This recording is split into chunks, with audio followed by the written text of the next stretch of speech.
are going to go live here in a few seconds with Ty. Out and from the net. Ty, go ahead and join. Let's see. There you are.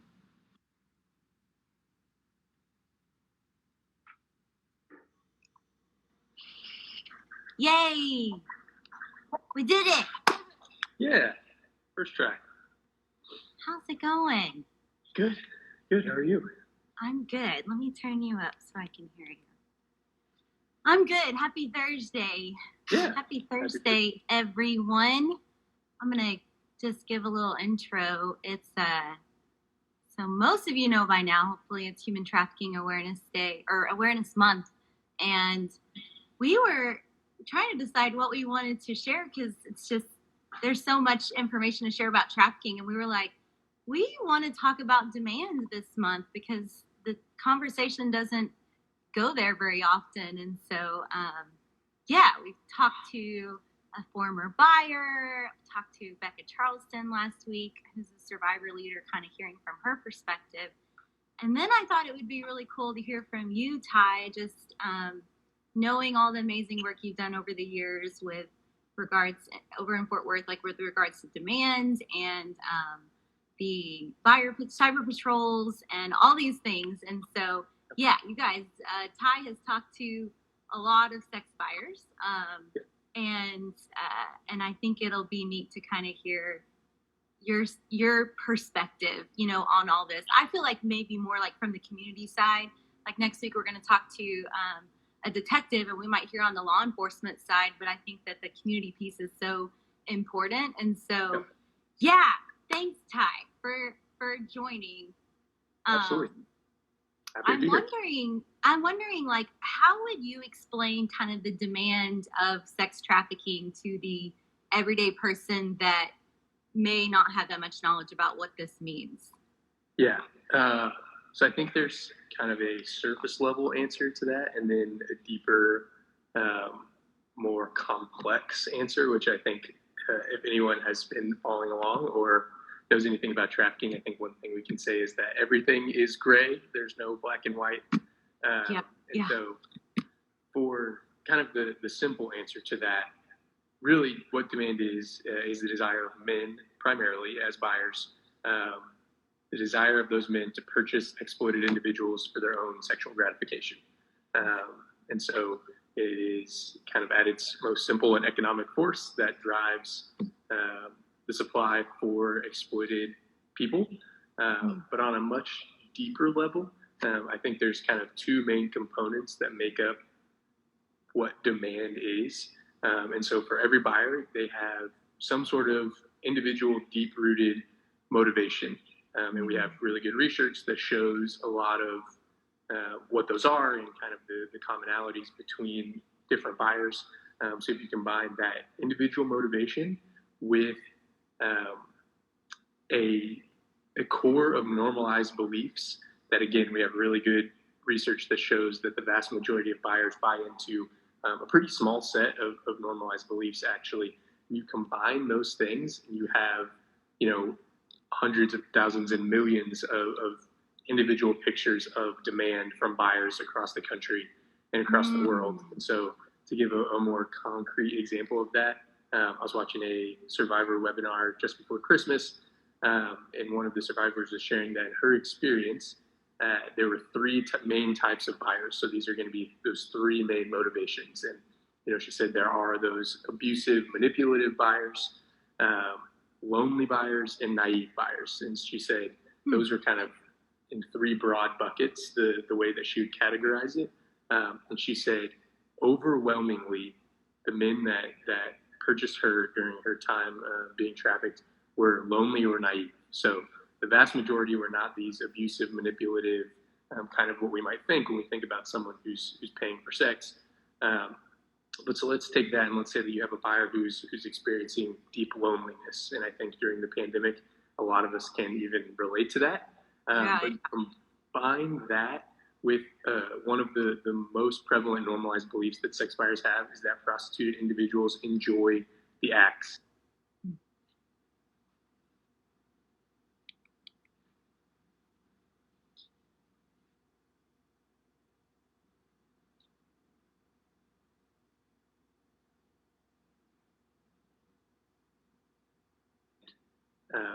might even enjoy the interaction.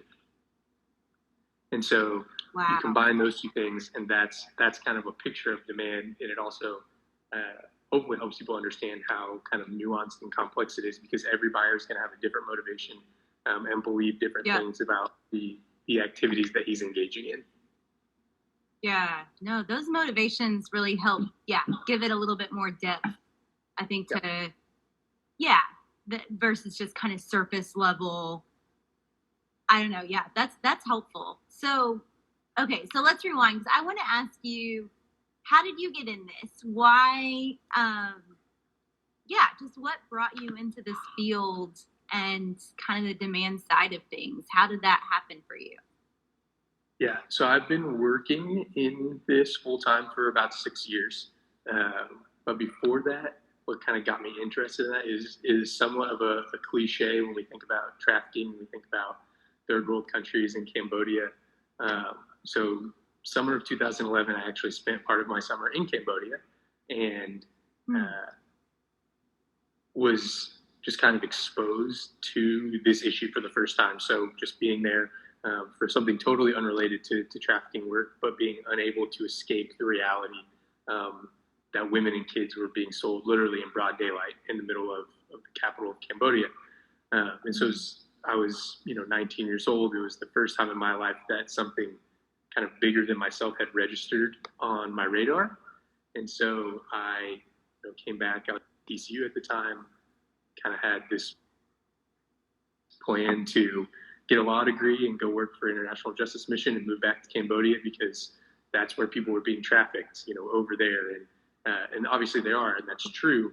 But then when I was back at TCU, I had a friend who was interning for the net at the time, and she said, this actually happens here in Fort Worth. And I said, no, it doesn't. I grew up here. I was going to school here still. I just didn't have any idea. And so went to a net training way back then, and was really just kind of drawn to do that specifically here in the city that I grew up in, and now live and have put down roots. But what drew me to the demand side of things was when I kind of got interested in this, there's very, very little for men to do.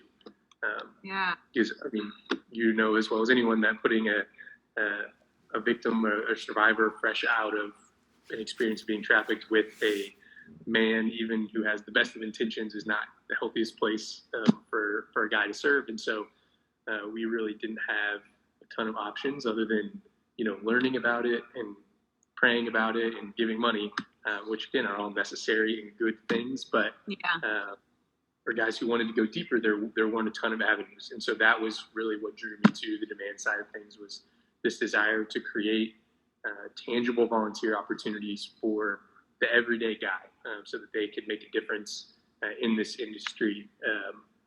And that's still my heart and my favorite part of my job, is just like equipping and empowering guys in our community to fight against it in a very hands-on way.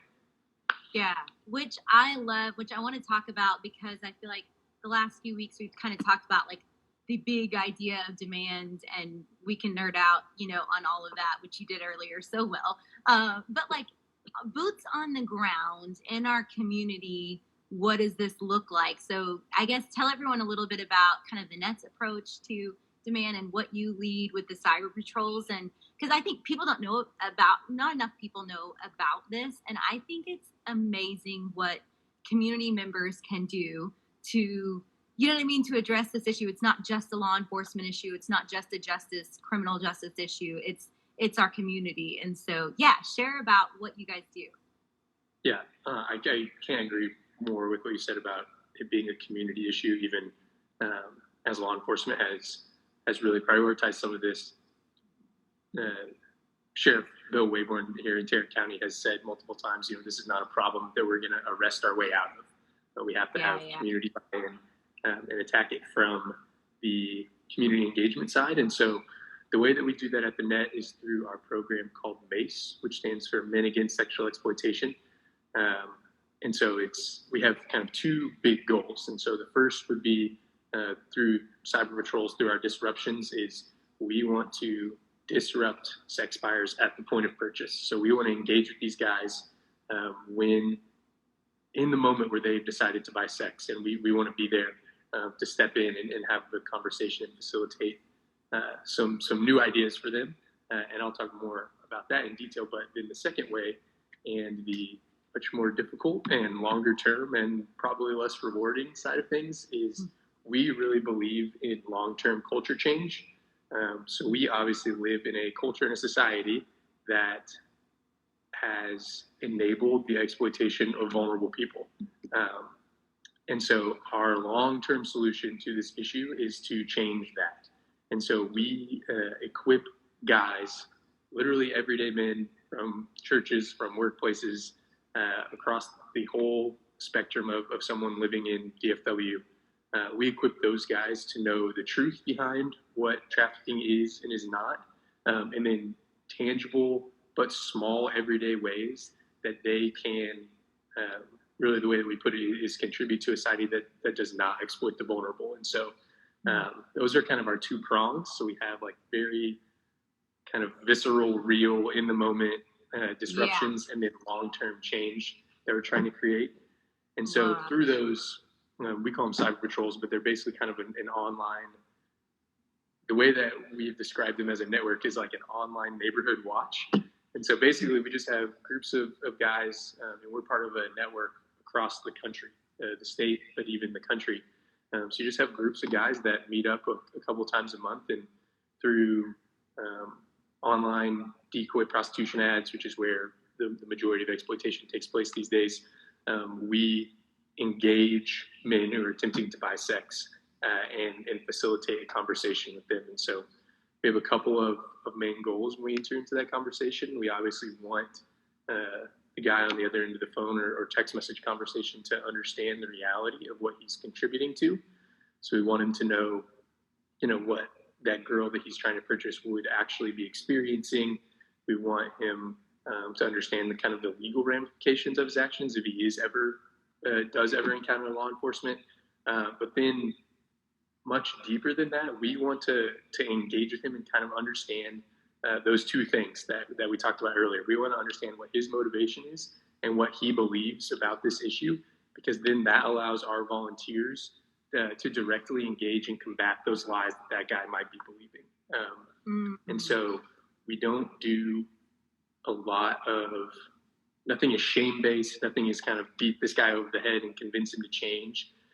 It's we don't really think that as civilians who don't have the power to arrest him or anything like that, that are the main way that we can kind of create change in his life is to allow him to come to those conclusions on his own. So we present these truths and we ask good questions, and we just engage on a deep level to try to kind of invite him out of what he is believing in the ways that he's behaving, and into something that we believe is obviously better for women who might be being exploited, but also better for him.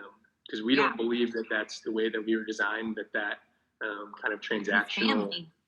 Yeah, exactly. The majority of guys that we talk to do have wives or girlfriends, and so we don't believe that is the way that he's going to flourish as a human being, is by engaging in these behaviors. And so we want to be there for him to help him make those changes. And so that's kind of what that looks like.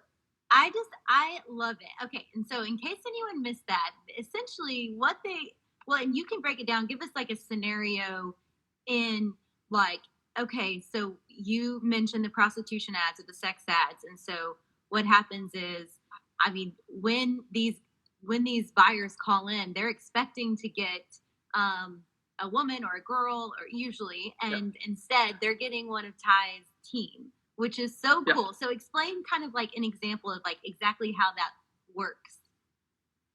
Yeah, so we kind of answer the phone, and they are expecting, a girl, but as you know, and for people who are watching this, a lot of times girls will have a pimp or her trafficker who is kind of scheduling those things. And so it's not totally unreasonable that a guy will answer the phone. It usually kind of throws them off for a second, but then we just basically ask them what they're calling for.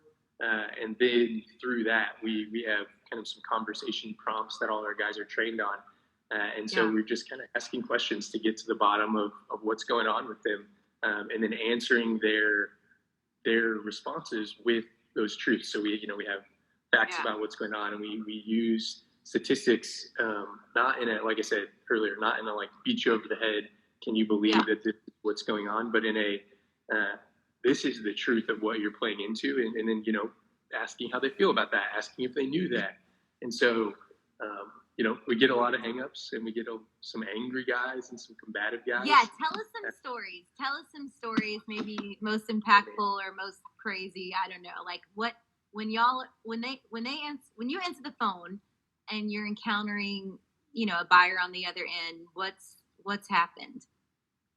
I think a lot of times when we get guys who are uh, angry or combative, and they're screaming at us, they're cussing us out, is because they're afraid. And I think one of the stats that I have kind of written down as a note to share is that uh, in self-reported buyer surveys, like 2/3 of active buyers want to stop buying. And so there's something going on in their brain that tells them like this isn't good. I don't actually want to be doing this, and because of Yeah. some sort of behavior or motivation, there's a lot of them are stuck in this rut. Um, and so when they answer the phone, or when we answer the phone and they get us, they already know in the back of their mind that this is something they don't want to be doing. And so they're afraid of getting in trouble. They're ashamed of their behavior. And so a lot of times what they'll do is lash out to defend themselves. And so our guys, we've grown in this. I'm not saying in 6 years of doing this that we've been perfect the whole time, but sometimes we can lose our cool as well, and we all get better at that the more we do it. But really, what our volunteers are trained to do is kind of weather that initial storm, de-escalate the guy on the other end of the phone, and let them know that we're not there to entrap them or anything like that, and really we are there for them. And so we have, I think about a buyer who called in a couple years ago with one of our volunteers who was just saying, vile things about our volunteer's wife, who obviously he doesn't know or has never met, but just really hurtful, disgusting things, clearly trying to kind of rattle our volunteer and change the subject of the conversation. Yeah. And our volunteers is kind of holding his conversation prompts in his hands, and he's got white knuckles as he's through his conversation, but he remained calm through the whole conversation. He never lashed back at the guy. He just kind of weathered that and kept asking the guy questions, and kept engaging in the buyer. Eventually, after like 5 or 6 minutes of this, could tell, or like he kind of wore himself out. And then at the end of it, he kind of, the way that we're hearing in his voice is he's just kind of resigned to the fact that he's not going to get away from this guy who wants to have this conversation with him, and really the guy is there for him. And so they were able to have 2 or 3 minutes at the end of this guy screaming at our volunteer, a more meaningful conversation about the reality of what's going on, and we were able to offer him some resources of ways that he could learn more about what he might be participating in, but also some places if he has an addiction, or is just looking for some sort of community where he can walk through this together. And we don't know if that changed that guy's life, but I do know that it had a way more positive impact than if our buyer had just screamed, or if our volunteer just screamed back at him through the phone. Yeah. No. So that's a more extreme case for sure. Yeah. Yeah. But what's like one of the maybe most impactful moments that you guys have seen in interacting with them? So, from a buyer perspective, so first let me say my favorite part of this work is the way that I see our volunteers grow and change.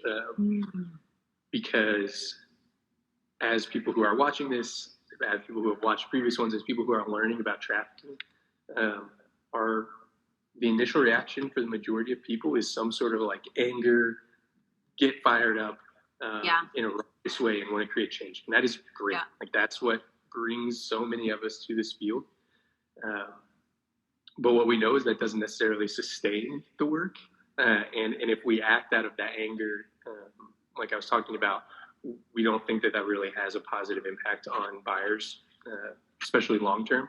And so my favorite part is to see our guys kind of internalize the truth that while these buyers might be engaging in something that is harmful, that we obviously believe is wrong, that really they're just guys. They're just other men who, through different life circumstances, we all believe that we could have ended up on the other end of the phone, and that's kind of a hard pill to swallow for a lot of us at times. But once we recognize that, there's a lot of kind of personal growth and change and compassion that allows us to be more effective in our long-term work. And so that's my favorite part. Cool. Is walking I love that. Over years. It's like shared humanity. We talk about shared humanity around here a lot, and it's not like we're fixers, fixing a problem. It's like, we can all relate to someone on some level in our humanity, and so I love that. Have you ever had a sex buyer just I don't know, really break down and tell you guys what's going on in their lives? Yeah, we definitely have. I think the most memorable one for that, two quick stories. So one, we had, like I said, we're kind of part of a nationwide team that does this. So we have teams here in Fort Worth specifically, but we're connected to guys from Portland to Boston, all across the country. And so we, a couple of summers ago, got a call from a guy who we started kind of in on our conversation questions, and he said, "Oh no, I've already talked to you guys." He was like, "I was calling back because I wanted to give you guys an update." No way. Yeah, and so he was like, he voluntarily called back in, and we asked certain guys, depending on how the conversation goes, if we can follow up. But he actively called us back, and he was like, "Yeah, I had talked to this guy a couple weeks ago, and it changed my life, man." And so we were able to get him connected to the original volunteer that he talked to in a different city, not even in Fort Worth. And then he shared this whole conversation about how he had, entered counseling and things like this, and was starting to deal with some things that he had experienced in his life that were causing him to behave in this way. And he and that volunteer are actually still in contact, over a year later, which is incredible. And then we had another story that did happen here in Fort Worth, where a guy called in, one of our volunteers answered the phone, and he didn't say anything. The buyer on the other end of the phone didn't say anything after the first kind of sentence. And that happens actually more than you might expect. He doesn't want to hang up because he doesn't know exactly what's going on, but he doesn't want to, say anything that would get him in trouble. Himself anymore. Exactly. And so he just kind of listened. And so our volunteer was like, okay. So he just kind of, let him know some of the stuff that is going on, and said, "Hey, we got resources for you. We can help you. We're here for you if you need us." The guy didn't say anything, so eventually our volunteer hung up, and then 5 minutes later, the guy called back again and was just in tears and said, "I have a wife and 2 daughters, and I don't want to do this, but I can't stop."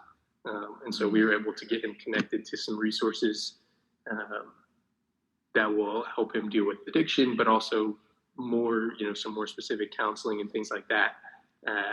And hopefully, that was probably 4 years ago, but hopefully for his own sake, but also for the sake of his family, he was able to take advantage of that. There's just like a heart-wrenching desire to not engage in this anymore. That's incredible. And it really just came through connection. I don't know. It's just, you're not preaching at them. You're not, this, you're connecting, and you're empathizing, you're trying to empathize with where they are, which is hard. I'm curious kind of how because, you guys at the net work with survivors, but then you also kind of do this side of things. How have you kind of kept your mind? How is it? I would think it would be hard to wrestle with, like, dang, you see the aftermath of what the demand is doing to people's lives on the survivor and victim side.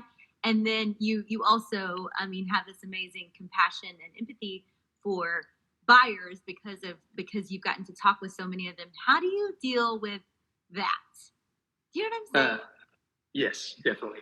It was the hardest. It has been the hardest part of demand disruption work, no question, because there is this kind of fire to right the wrongs and to address the injustices that the women, the survivors that we know and love, have experienced. And so, what it's really, and it took years to fully come to this conclusion. And still something that I process when we hear new stories or meet new women who've experienced different horrific things. But really, what it boils down to is that after talking to so many of these guys, being engaged in this work for several years, I really believe that the best way that we can care for those women and prevent more victims is to take this compassionate, connecting approach. And so, when I have that kind of centered in my head, when I'm acting out of that framework, when we're doing this work, it is so much easier to remain calm, to be patient, to give compassion, because I really believe if we want less women to come through the NET's aftercare program, we have to stop these guys on the front end, and the way to do that is not through shame or bullying, bully pulpit, like you were saying, but it is through this connecting and inviting them out of their behavior into something better. And that's not to say that there's not a role for law enforcement to play, because there are men who will not listen to us. And so I want those guys to be arrested because if they're not going to make that decision on their own, that's what we have law enforcement for. And so I don't ever want. That's a big question that guys have when they first start getting involved. Is like, well, why can't we just turn all these guys over to the police? And one, there's not the resources for every single sex buyer to be arrested and go through the criminal justice system. But at the same time, it's not the right answer for everyone. Like we believe that there are guys who that's the only way they're ever going to stop, and we want them to have an experience with law enforcement and the criminal justice system. But we believe kind of the broader swath of men who do want to quit are capable of making that decision on their own. So that's kind of the balance there. That's so good. Yeah, someone said gives me chills. It does give you chills, because I think that there's not enough compassion on the other side. And again, it's hard. I mean, we work with a lot of kiddos who've been trafficked, and so it's and that's, like you said, we all have this justice gene that got us started. That's like, we are going to right these wrongs. But it's all wrong. On every side of the equation, it's wrong. And how can we, I guess it kind of comes back to that shared humanity aspect of like, how can we look at one type of human and say that they're worthy of healing and recovery, but not the other side, which is really hard. It is, for me to say, just because I've sat across so many girls for so many years who, whose lives have been destroyed, and whose families have been destroyed. But it's, I love that you're kind of saying, if that can be my center, if that can be my focus, then it's coming, from the right perspective. I love that. So you mentioned law enforcement, and I'm just kind of curious about, a lot of people want to know, like, give me some numbers, give me some stats, like, what does this actually look like? And we had been trying, I don't know if anyone saw, but we had put out an image a couple, or maybe like last week, that was trying to show people just the proportion of victim to buyers. Do you know what I mean? And just what that looks like. If you care about this one victim, let's talk about the 50 to 70. I mean, 50 was a really rough, low estimate of buyers who could be attached to that one victim in any given month. And so that was just, based on our experience talking with a lot of girls over the course of the years. But what kind of stats are out there that you know of, or that you guys have experienced as far as demand is concerned? Yeah, I think that ratio is a really important thing to hit. And obviously there are great, like the emphasis on resources for survivors is really important. But I do feel like demand has kind of been left behind, because like you're saying, there are exponentially more buyers than there are victims. And so I checked this morning, and in Dallas, just on one website that's known for posting prostitution ads, there were 426 ads posted in the last week. And this is after multiple sites have been taken down by law enforcement. And so these are low numbers historically, but 426 ads in a week. And then in Fort Worth, there were 265 ads on that same website. And so combine that, that's about 36,000 unique ads in a year. And that's not, that's obviously not unique individuals, but that's just a rough average. And so take that, but then we know that about 6% of men will buy sex in any given year. And so that's about 650,000 Texas men who will buy sex in a given year. And so those numbers are just not even close to comparable in terms of how many people there are. And so 6% doesn't sound like that much, you know, it really doesn't. It's like, oh, that's a pretty low percentage of guys. Like if that's all that's buying sex, it's not that big of a deal. But you think about 650,000, even if all those buyers only buy once, which we also know is not even remotely close, that's 650,000 unique instances of exploitation in the state of Texas in a year. And so when you extrapolate that out to 2 and 3 times, we're already in the millions of individual instances of exploitation. But like I said earlier, we know that 2/3 of those guys want to stop. So 400-something thousand guys who are going to do that this year, we kind of like wish they weren't. And so if we can continue to address that and meet those 450,000 guys in disruptive ways like what we're doing through our patrols, and then continue to grow in law enforcement for that other portion of guys, that's really how we're gonna stop that here in our state. Yeah, no, I love that. I mean, that's a powerful picture of numbers. I mean, I think that the number that I would love for us to stick in our head to memory as we're hearing this is 2/3 of men want to stop, and I think that gives us hope. You know what I mean? Like that. Look, there are solutions out there, like you guys are doing. Like there are things that if there are enough resources and really attention given to this issue, then we can make a dent. You know, we could make a dent in this issue. And so, yeah, I think that's super powerful. So, having said that, then what do you feel like is working and not working, or needs more of in this anti-demand side of things? Yeah. So I mentioned it a couple of times, but what is not working, and we were guilty of this early on too, as we were kind of getting our footing in this, but what doesn't work is the tactics that employ shame as the primary method of changing behavior and getting buyers to stop buying. As more research comes out on shame, and we learn more about kind of what it does to us as human beings, we know that the vast majority of people who encounter that, whether it's with a pornography addiction or sex buying or anything like that, when you are shamed, when you experience shame with that, it can help you stop for a brief amount of time. But what really happens is it generally drives you deeper into a pattern of destructive behavior. And so if we got on every phone call and we just shamed these guys and told them how bad of people they were, and what damage their actions were having, then we would actually expect them to buy more in the long term, because we know that like the only way that they're going to cover up the feelings of shame is to indulge in these behaviors that have gotten there. It's a vicious cycle.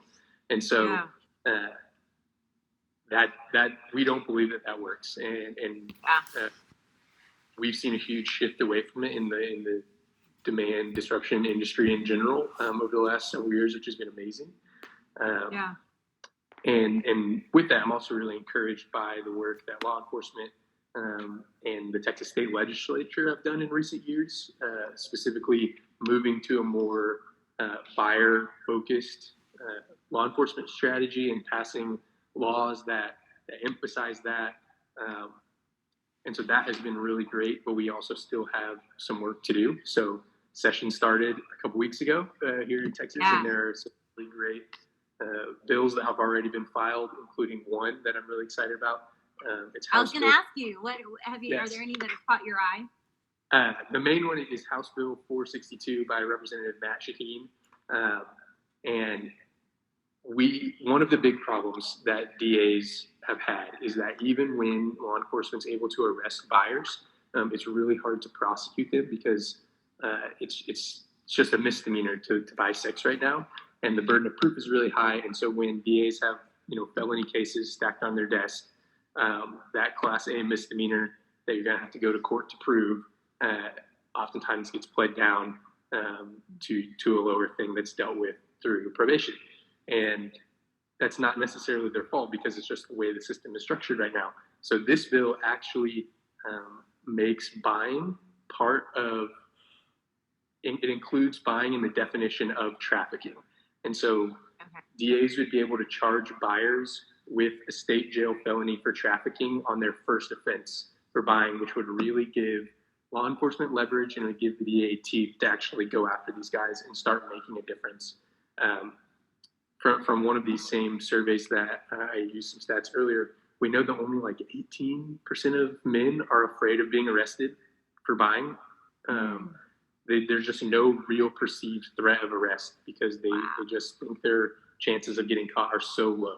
And so if we actually see some successful convictions of felony level offenses for buying, I think that that's something that could pay dividends down the road. And so that's something that really, I think, would push us forward and help create this culture that we're trying to create where buying is not easy or safe is really kind of the ways that we put it.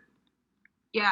So you're saying, so right now, first time offense, if a sex buyer gets caught here in Texas, first time offense currently is a misdemeanor. Is that right? And yes. This House Bill 462 would help it become potentially as a part of a trafficking charge, which would bring it up to a state felony and yes. Require jail time, I'm assuming. Yes, or if it even got pled down, it would still be on a record. It would be more punitive than paying a fine and being on probation for a year or something like that. Yeah. Okay, so then for people who don't know, so the sex buyers who get arrested, again, it's a tiny percentage of yes. what's happening, but we do feel like it is part of one piece of the solution for those, like you said, percentage who that may be the best route for change for them. So what happens typically if they do get jail time or they get some kind of program, a lot of in the field we call it John School, or what's well known as John School, which is a sex buyer who's charged has to go through a certain type of program or curriculum or classes in order for I don't really know what happens after. I don't think it gets necessarily off their plate. Depends on, I guess, maybe misdemeanors do. But how do you feel, about John Schools? What are your thoughts on, that? I think that they definitely have their place. I think that if we could create tools for law enforcement and the DAs to have a well-oiled machine where if a buyer gets arrested, then this is his path. And if we can create that, and I think that John Schools would be our crucial part of that, because reducing recidivism isn't just, I had handcuffs on me one time, but I bought hundreds of times, and so the odds of it happening again are really low. It's actually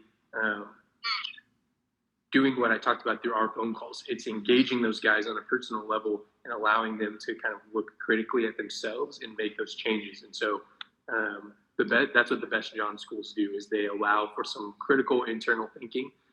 They present realities of what's going on, and then they work with guys going through the course to help them create change in their own lives. And so I don't think that every buyer needs to spend a year in jail necessarily.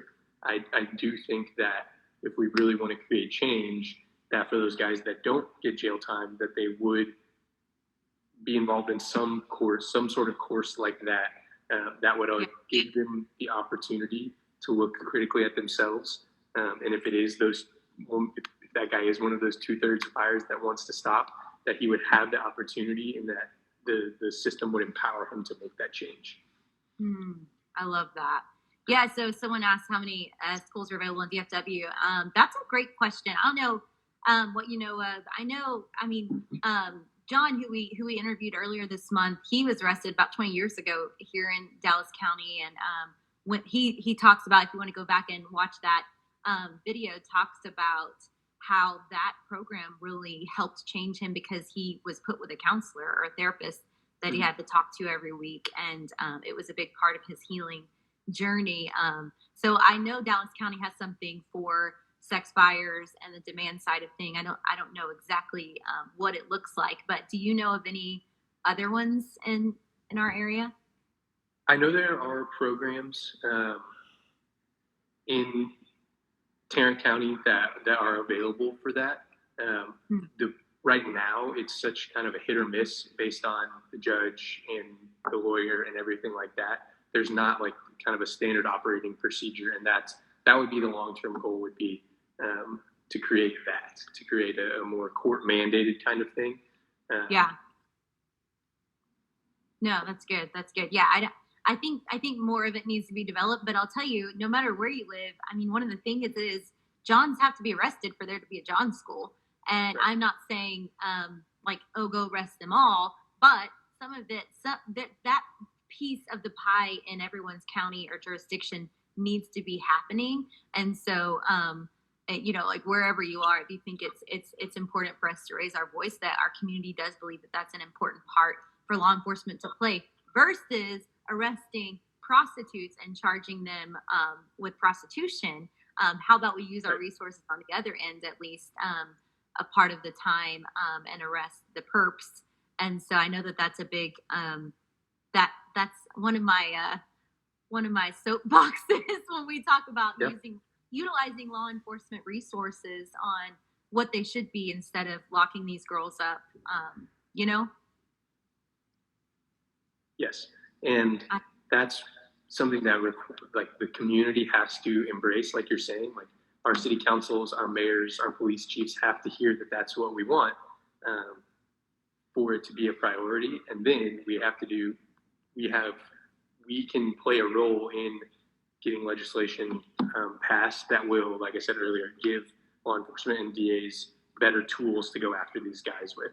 Because it's one thing to make a plan and have police officers arrest guys, but if there's no way to making those things stick, then it's kind of a moot point. And so, yeah. giving them better tools, advocating for better legislation, and then talking to our communities about creating a demand focus, a buyer focused law enforcement strategy are all really important pieces. So that kind of like leads me into my ending. And if anyone has any other questions, feel free to put them in the chat there. But I think, you know, I want people to hear this, and we'll have this recorded and put it on our page for people to listen to later. But I mean, what can people do? You know, if you're not necessarily like a professional in this field or law enforcement or a therapist, maybe, you know, like what can people do? And I think you alluded to some of those things, but yeah.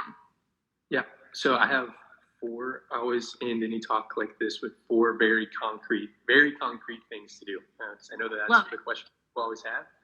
And so the first one, and we didn't even really touch on this, but pornography is a huge driver of demand, both directly and indirectly, and that is like a whole another hour long Instagram live. Yeah. But so, and it's not just a men's issue anymore. So regardless of who you are, if you're watching this, the easiest way that you can not contribute to the commercial sex industry is to stop consuming pornography. Period. That is the easiest, most personal way.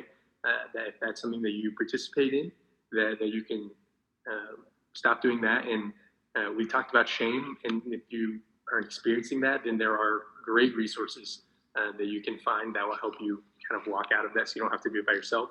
So that's number one.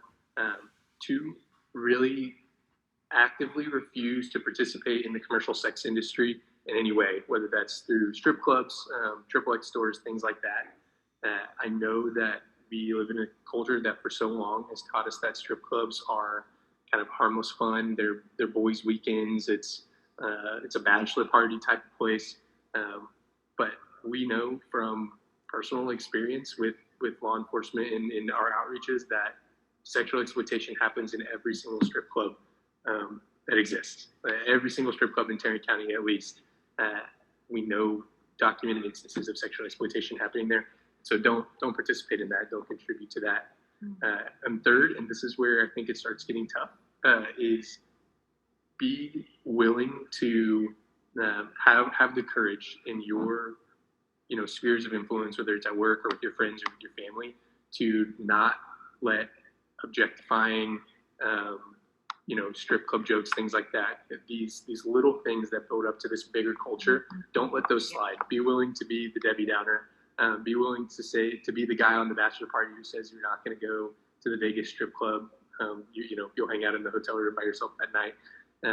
Challenge those objectifying jokes about women. Don't let your buddies talk about the girl that just walked past, or the waiter, the waitress at the restaurant that you're at. If you can have that little bit of courage, then those things that build up over a long time create real change, and they challenge people to think critically about what they're saying.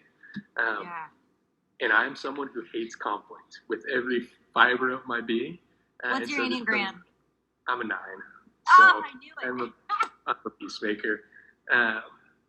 And so what I have to tell myself when I hear that is, man, this is going to be uncomfortable for me to say this in this setting to this person. And something that, like, perspective that I try to give myself and that we try to share with people when we do trainings and things like that is, it is going to be uncomfortable for you probably, but think about how much more uncomfortable it is for vulnerable people that this culture exploits, because we have for so long let things like that go. And so if you can manage to be uncomfortable for a couple of minutes, or like when you see your coworker every once in a while, then you really can create tangible change long term. So I think that's the hardest one, and the one that is probably the everyday kind of way that you can do that's this. Culture change. You're talking about long-term culture change. Like, those jokes can't be jokes. Those memes shouldn't be memes. Like those words shouldn't be used, and that's creating culture over time. Yeah, and so that is the one that I would challenge everyone watching this, and anyone who really wants to make a difference in this, take that one to heart, and actively practice it. Don't just kind of let it pop up whenever you think about it, but actively practice that. And then last, I have touched on this, is advocate for better legislation. So there are several anti-trafficking bills that have been filed. Texas session just started, so we've got a few months before anything is official and gets passed, but a really great resource for that is if you go to childrenatrisk.org/advocacy. You will get to see every bill that's been filed in the House, Children at Risk legislative agenda, and it's a very easy hands-on tool that gives you next steps on how you can advocate that. So they're allowing virtual testimony this year, so you don't even have to go to Austin if you want to meet with a representative. You can hop on a Zoom call and let that person know that this is something that's important to you. And so specifically for demand, in terms, like we said, House Bill 462, you can see it on Children at Risk's website, and they'll give you ways to kind of follow along and see how you can support that. Yeah, I love that. Ty and I have both been on some Zoom calls with Children at Risk and some stakeholders around the state, talking about upcoming legislation in the session that just started, and it gets really nerdy, but it's so important. It's so important if we want to see change. And so, if you're curious more about that, we can link something to Children at Risk, but they're a statewide agency that's doing great work on the legislative advocacy piece of the pie to look at change and monitoring all the bills that are going to be presented in this session. And it's so important. And so if you want to learn more about this, I think part of being a good advocate in this field is learning these things. Like, if you don't know that this exists or that some legislation needs to be changed, then there's still some education that needs to be done. So definitely check that out. And I love that. I love that. I want to see, I know there was a question in here. Someone asked about, Angela, I think, asked about percentage of law enforcement facilities that are utilizing outside help for demand disruption. Well, I will say, I mean, Ty, feel free if you want to answer this, but next week we're having a law enforcement detective on live with us, Joe Sharamuki, and so he might could answer that better. You're saying kind of, for example, like artificial intelligence. I have no idea. I know there's a lot of cool resources out there for law enforcement these days, but I don't know if there's a percentage that we would know of. But maybe you, Ty, do you have any thoughts on that? Will you ask the question again? Sorry, you're breaking up just a little bit on my end. Oh, no, you're good. Just a percentage of law enforcement facilities that are utilizing outside help for demand disruption. I think at least in DFW, all of them, they are being equipped with AI specifically in ways to, find victims through artificial intelligence, and then also do kind of a low level disruption, if that makes sense. Being able to plug in a chat bot on a decoy ad. So I don't know exactly how much they all utilize it, but I do know that those resources are available, and even through organizations like Cease Texas, which is our statewide demand initiative, that there is a lot of resources available for law enforcement to have things like that. Yeah, that's a good point. Yeah, and thanks for asking that question, Angela. We can ask Joe that question next week and get his perspective on this, because he's arrested probably more buyers than anyone I know. So we can ask him that question too. But yeah, well, that's all I have. That was a lot. That was deep, and I loved it. But I think I'm really appreciative of you. Yeah, just your heart, your approach, and the way you see this issue, I think is like we need your leadership, the voices like this in our community to hear, for our community to hear the real issue and have the right mindset, to approach this, and that it's not from a shaming base. And even if you want it to be shame based, it doesn't work. And so, thank you for all you do. We love you guys, and the net, Spam, and Melissa. And so thanks for being awesome. Yeah, thank you for having me. I enjoyed the conversation. Hope it was helpful to folks watching.